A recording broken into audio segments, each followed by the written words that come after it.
Friends, it is March.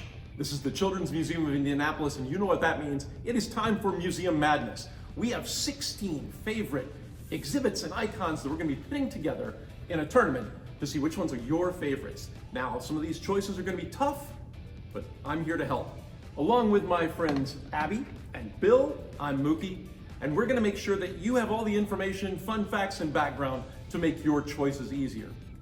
But we've also brought along some help out in the field. Our friend Matt. Welcome, Matt. Yes, thank you, Mookie. I am here in what is most likely the favorite to win this tournament. They did lose in the championship last year to Carousel Wishes and Dreams, but I am here in the center of Dinosphere, underneath the dome of the Cretaceous sky, where you can see real fossils on display. You can dig up your own fossils in the dig site. You can touch a fossil at the paleo window and talk to a real-life paleontologist. Dare I say it's going to take a giant impact to knock these dinosaurs out of the tournament. Back to you all at the desk.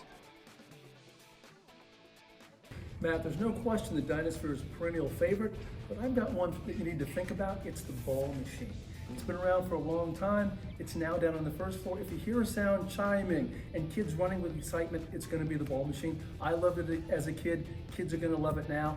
Keep an eye on ball machine. Well, you know what, Bill? Taylor Swift's dress, Lady Gaga's shoes, the golden ticket from Willy Wonka, Backstreet Boys. I mean, it's hard to argue that American pop isn't gonna be a contender in this year's race. All the nostalgia that you feel from all of the objects that we have throughout the ages, I definitely see it squeezing in there in the first couple rounds, for sure. Let me tell you though, you're in Indianapolis, but you can take a trip to Greece. Get on a plane, take a selfie with yourself. You might fool some friends who think you're actually going to Athens. Take Me There Greece lets you experience the cooking, the cuisine, the culture of Greece without ever leaving Indiana. What could be better? You know, Mookie, my personal favorite is the Riley Children's Health Sports Legends Experience. 7.5 acres of sports, 12 different sports experiences outdoors. It's a one-of-a-kind experience featuring all of our local Indianapolis favorite sports teams. I mean, it's definitely a shoo-in for me in this tournament this year. Well, a Cinderella story is mini masterpieces. Up on level 4, these tiny little houses got to glow up a few years back and moved up a few floors. Do not look past these small but mighty masterpieces. Thank you, Mookie. I am also here on level 4, which is home to our defending Museum Madness champs, Carousel Wishes and Dreams. And right here behind me is an over 100-year-old marvel of engineering and art, masterpiece of its own. They have wooden carved horses that come to life with every turn, as well as, don't forget, the tiny homes, the mirror maze, and the nostalgic video games. It's going to be hard to keep Carousel Wishes and Dreams from repeating in this year's tournament. Back to you all at the desk. You know, Matt, Carousel is a magical place, but another magical place where kids' imaginations can run free is Playscape. And I know it's for our kids 5 and under, but it is a sleeper in the draw. They've got Blockopolis, they've got the water table, they've got the climber, they've got sand, they've got all kinds of things that kids love and that challenge their imagination and let them be free and have nothing but fun and play.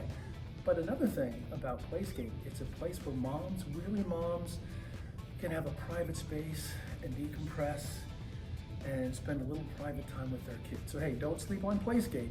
Playscape's in this draw, they're in it to win it. Treasures of the Earth. This exhibit has everything. Scuba diving around a shipwreck, putting together broken statues of terracotta warriors, exploring a pharaoh's tomb. It's all there. If Mini Masterpieces is a Cinderella story, archaeology is a Little Mermaid story. These dingo hoppers are actual artifacts, and you will find yourself looking at pieces of the past, but I think this exhibit has quite a future in this tournament. All right, well, choo-choo, everybody. This next giant here in the tournament is all aboard. I mean, the museum literally built itself around this engine. Kids love trains. So I feel like All Aboard is really going to make it far this year.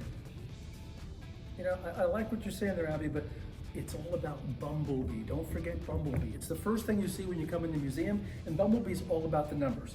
It's 17 feet tall, 2,000 pounds, 300 pieces of fiberglass together. It's an icon. Its size and status alone make it a pick in this draw. Speaking of icons, Bill, Sheldon the Turtle up in Science Works. We love a good water table. We love STEM here. All of the opportunities here in Indiana to get a job in STEM, you can experience here on level 4 up in Science Works. It rocks, literally. They have minerals and all the gems. Amazing. Well, speaking of things that rock, we're gonna head back to my friend Matt out in the field. Let's hear it, Matt.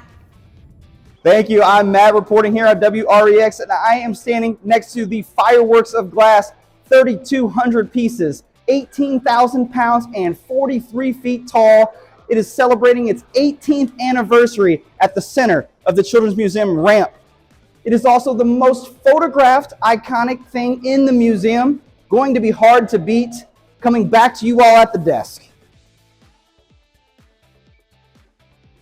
Well, Fireworks of Glass may be the first most photographed thing in the museum, but second would be Matt.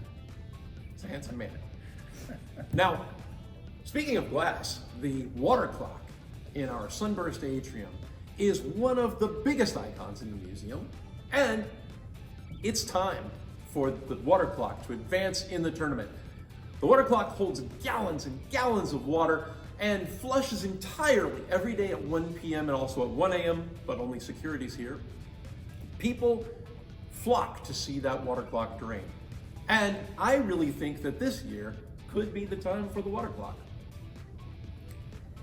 That's a good prediction, Mookie. You know, I am really rooting for the Lilly Theater. World-class actors grace the stage throughout the year, showing us lots of different storytelling, musicals, plays. You can't find it anywhere else. Plus, it's free with your admission to the museum. Free live theater. What an extra bonus here at the museum that is a treasure to all of our guests. I see it going far. You know, Mookie, Abby, all that sounds great, but I have an out-of-this-world pick. If space is the final frontier, you want to boldly go to beyond spaceship Earth. You'll be transported to the International Space Station, which, by the way, NASA astronauts helped us to develop. You'll live the life of a NASA astronaut, and right now, at our Space Object Theater, we have an Apollo-era console computer desk.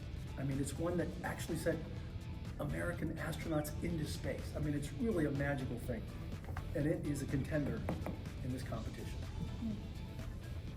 Well, this is going to be a tournament to watch. You all stay tuned. We're counting on your picks to see who advances in Museum Madness. On behalf of my friends Abby, Bill, and Matt, thank you all so much for being here today, and thank you all for participating in Museum Madness.